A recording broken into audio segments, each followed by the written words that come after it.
A cold weekend in front of us after the storm clears might be a good time to check out a movie in a warm theater. Bad weather doesn't seem to keep Linda Cook away from the big screen, just the television studio apparently. We don't blame you, Linda. Well, she joined us on Zoom with her take on a couple of movies she's seen recently. How are you doing, Linda? Thank you. I'm high and dry, as it were, here in my home office. A smart place to be. All right, let's start with Under the Influencer.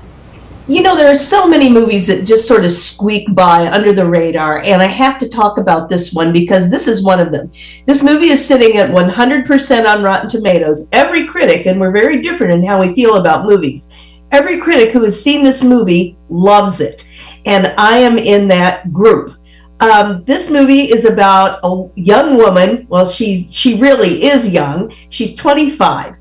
And the idea is she has been an influencer and made her living this way for 10 years. Her name is Tori, and with Tori time, she has become a popular entity online. However, she is getting a little bit older. And at the age of 25, she has even her young fans saying, when is she gonna grow up? I love the way this movie portrays a young person having kind of an existential crisis. It is light, it is breezy, the character is lovable, it is smart, and the director and screenwriter actually worked for an influencer, so he knows very well what he's talking about. It has one of the sweetest endings I've ever seen. It is not a rom-com, but there are elements of romance and comedy in what I would call a dramedy. If you follow anybody, any influencer, this is the movie for you, and it is online, so you can stream it. Linda, is this an indie film?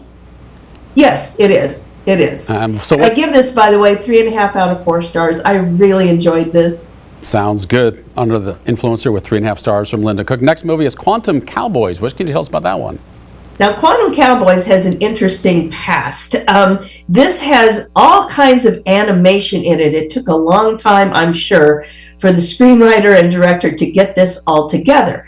But the cool thing about this movie is one of its stars, Lily Gladstone, who just won the Golden Globe for Best Actress in Killers of the Flower Moon, is among this ensemble.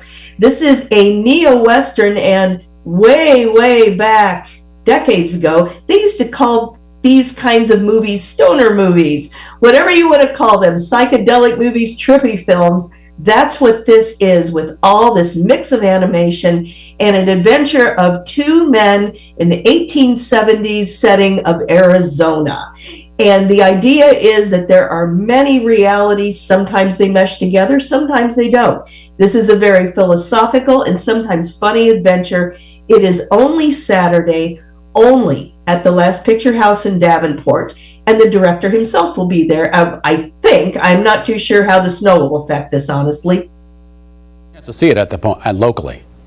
It's wonderful. Great movie. Get there if you can. All right, one chance only. What's your rating for it? 4 out of 4 stars. All right, fantastic. Linda Cook, always a pleasure to speak with you. Glad you're warm and safe. And remember, you can always read Linda's detailed reviews online at ourquadcities.com.